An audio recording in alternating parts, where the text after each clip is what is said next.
بسم الله الرحمن الرحيم. الحمد لله وصلى الله وسلم وبارك على سيدنا محمد وعلى آله وصحابته الكرام أجمعين. يقول رب العزة جل جلاله: يا أيها الذين آمنوا اتقوا الله ولتنظر نفس ما قدمت لغد واتقوا الله إن الله خبير بما تعملون. walaalayaal, waxaanu maanta jecelnahay in sha allahu tacaala oo ah maalin talaado ah kuna beegan 14 February. waxaanu jecelnahay inaanu ka hadalno maanta waxa ka socda magaalada Muqdisho iyo daafaha caalamka qaybo ka mid ah. waa maalintan la yiraaho Valentine Day. Valentine Day bal waxa islaamku uu ka qabo iyo aragtida islaamka ee ku waajahan Valentine Day iyo taariikh ahaan bal meesha uu ka yimid Valentine Day. walaalayaal, Allah subxaanahu wa tacaala waxa uu inooga digay gaalada mar walbaba inaananu ku dayanin ayuu alla nooga digay subxaanahu wa tacaala. waxauna alle subxaanahu wa tacaala inagu booriyey in sharafteenna diineed iyo mideenna dadnimo iyo dhaqankeenna islaamka aanu ku dheganaano. alle subxaanahu wa tacaala qur-aanka wuxuu ku leeyahay: yaa ayuha aladiina aamanuu laa tattakhiduu caduwii wa caduwakum awliyaa. ilaahay wuxuu leeyahay subxaanahu wa tacaala, ha ka dhiganina dadka aniga cadowgayga ah adinkana cadow idin ah kuwa aad xiriirisaan, ha ka dhiganinuu alle leeyahay subxaanahu wa tacaala. idan aayadda qur-aanka ilaahay wuxuu inoogu tilmaamay subxaanahu wa tacaala cadowga ilaahay waa kuwa diidan jiritaanka alle, waa kuwa diidan cibaadada rabbi, waa kuwa gaalada ah. dadka aniga cadowgayga ah adinkana cadow idin ah ha ka samaysanina saaxiibo, ha ka samaysanina kuwa aad xiriirisaan ayuu alle leeyahay subxaanahu wa tacaala. lidaalika Valentine Day waxa wada walaalayaal oo asaasay oo idibada u taagay ama waxa af Soomaaliga lagu yiraaho maalintii jacaylka ama ciid luqada carabiyana lagu yiraaho xubbul yawm alcaalami,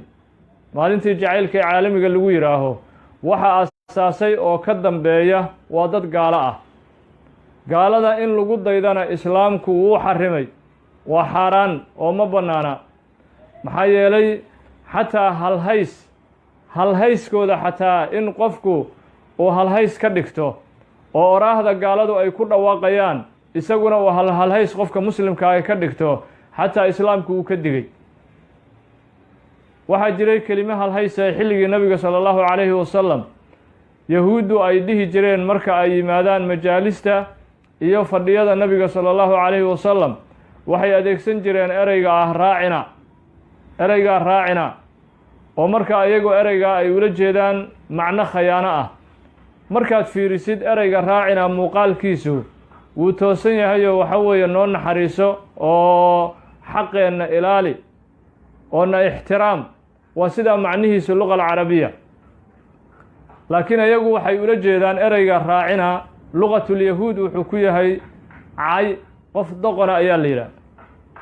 alle marka subxaanahu wa tacaala halhayskaas kelimada yahuuddu ay isticmaali jirtay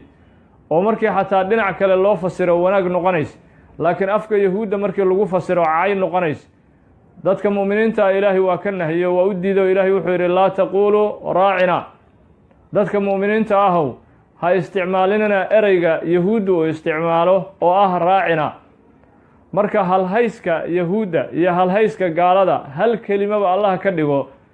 ayaa alle xarimay oo xaaraam alla uu ka dhigay subxaanahu wa tacaala. maxaad u malaynaysaa marka mahrajaankooda iyo ciidahooda iyo fantasiyaha ay dhigayaan gaaladu in dadkii muslimiinta ahi ay qaataan oo ay ka soo minguuriyaan oo hoteelada lagu dhigayo oo guryaha lagu dhigayo oo facebooka la isaga tahniyadaynayo maalintii jacaylka maalin la yidhaha laysaga tahniyadaynayo maxaad u malaynaya dhaqanka noocaas oo kale ah qofkii gaal ku raaca nabigeennuna sala allahu wasalama wabaaraka calayh xadiiskii abu daawuud uu sunankiisa ku warinayey ayuu wuxuu ku yidhi man tashabbaha biqowmin fa huwa minhum qolo qofkii isku ekaysiiya iyaguu ka mid yahay qoladaasuu ka mid yahay lidaalika haddii markaa maalintii jacaylka aad ka qayb qaadatid walaalkayga muslimka ahow iyo walaashayda muslimadda ahow maalintii jacaylka haddii aad ka qayb qaadatid waxay ka dhigan tahay in aad matashay kana mid noqotay dhaqankoodiina aad jilayso dad gaalo ah oo cadowgii ilaahay ah waxaa xataa nabigeenna sala allahu wasalam wabaaraka calayh xadiiskii imaamu tirmidi uu sunankiisa ku warinayey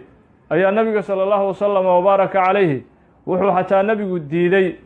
oo nebigu uu xarimay salaanta gaalada xataa in la adeegsado yahuud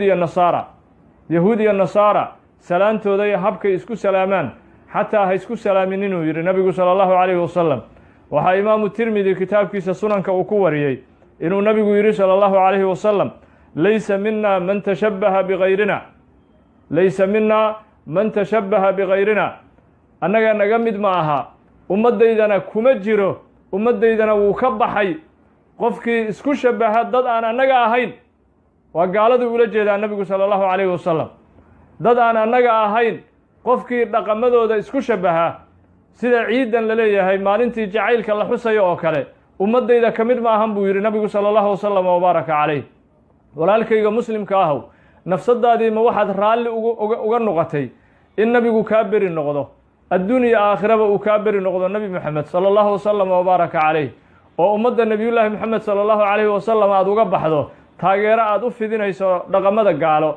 isu ekaysiin aad isu ekaysiinayso dhaqamadii gaalada ma waxaad naftaadii ku qanacday miskiin yahow inaad ka baxdo ummaddii nebiyullaahi moxamed sala allahu wasalam wabaaraka calayhi oo nebigu uu kaa beri noqdo